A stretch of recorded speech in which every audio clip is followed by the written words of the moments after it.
Before you begin, remove the base enclosure, battery, and USB-C bracket. Removal. Remove the P1 Phillips head screw that secures the RJ-45 bracket to the top cover.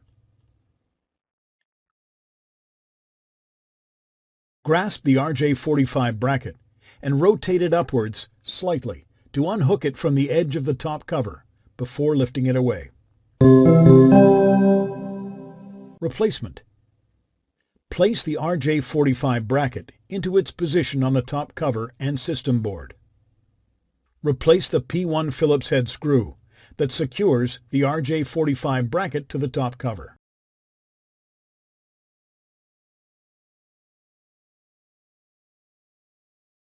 Thanks for watching. Please click subscribe for more videos and weekly updates.